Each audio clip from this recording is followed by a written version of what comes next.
All right, so what we are going to be talking about now is incorporating a little bit more HTML so we can start adding more styles to our website. So let's kind of break this down first, and I'm going to show you an example, and then we're going to get into Dreamweaver and how we can start adding these things called boxes to our website to help organize content and make further complex styles to our sites.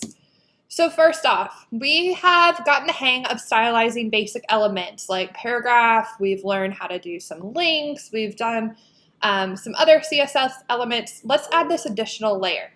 What we call this additional layer is HTML5. So HTML5 is just our lingo or our language that we are using, and then our structure. How this breaks down is whenever we're adding content to our website, we're always going to be organizing it by header, nav, article, sections, sides, and footer. So let's kind of take a look at what this is. Our header information, and I'm going to bring up the class website over here just to kind of give you a better look. I have a ton of stuff up. Let me move to Chrome. Okay, and I'm going to keep these side by side.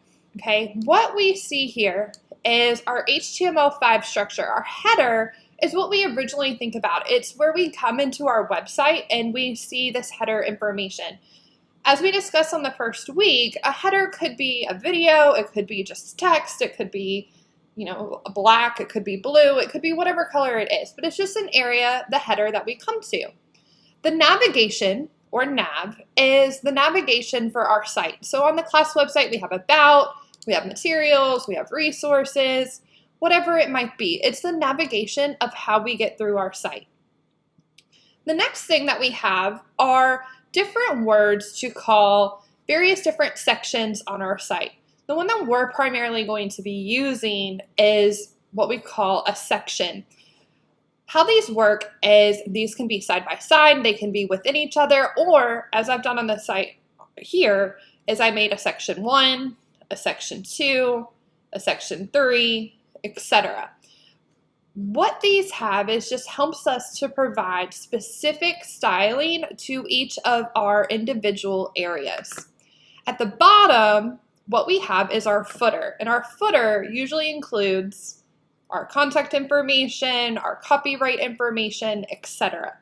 So using this HTML5 structure, we can start to apply advanced styling elements to specific boxes or areas within our website. What and how we do this is when we are in our CSS. Let's say that we wanted to have our about section, okay, to have a specific paragraph texture or paragraph color. What we would say is section P. And then we would develop a style for it. Or we would have article H1, and that article would have a specific color to it, whatever it might be. Or our footer H1, if we wanted the footer H1 to be a different color. We can also start assigning our styles to the bigger boxes, and that's what we're going to talk about next. Once we come to adding styles to our boxes, okay, let's talk about this. Every element on your document, in your HTML document, is contained in what we consider a box. What this allows us to do is add colors, add images, medias, and tables. It also allows us to control the physical size of elements on your page, and it helps us to position elements within the web page as well.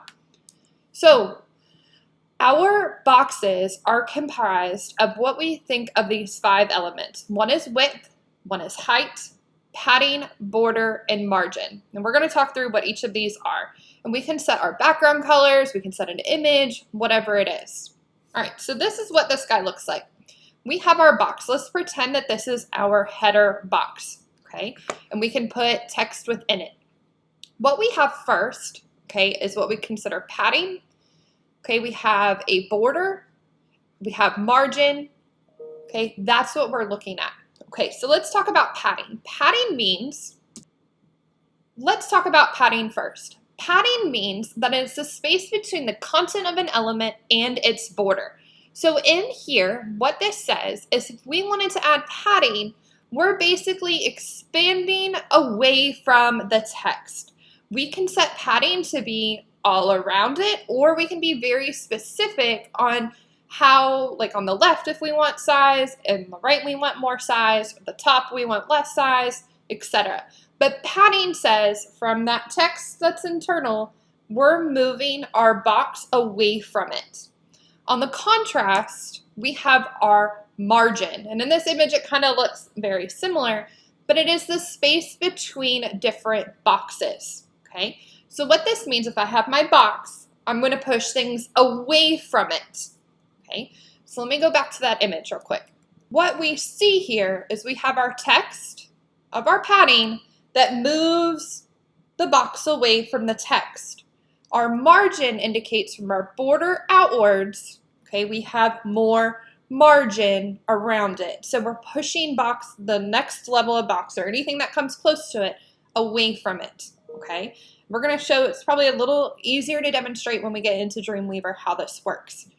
In between our margin and our padding, we have what we call our border. And our border is what we would originally think about as, a border around a box. And it can be a specific color, it can be dotted, etc. A border in CSS, okay, is just an imaginary or colored line that is around said border right here. We can add a colored border, a black border, a white border, whatever we want, or we can keep it what we call invisible. Through our CSS, we can have border width that controls how wide it is. We can have border style, so we can add various different elements. We could make it just one line on the bottom, however you want to do that. Or we can change the border color. And again, we can change the color of the border as indicated down here. Each one can have a different color.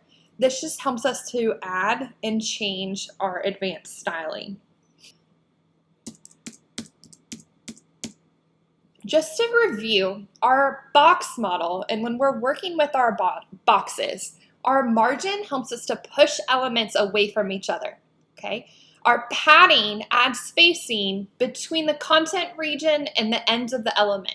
This can be added to all four sides or a specific element. We can also control our background, where we can add solid color, images, or a combination to extend to the edge of the content region. And then our border is an added element to that element's edge and can be added to all four sides of an element or single sides. When we are working with our boxes, we can set what we want to call our foreground color. Our foreground color can be things like our text, and we can set them specifically with our H1s, our H2s, and our paragraphs. If we want to control the background, we will set background colors. We can do this to an entire box, such as a header, the body, the navigation, or we can set it for specific H1s, H2s, and paragraphs. We can also change the opacity.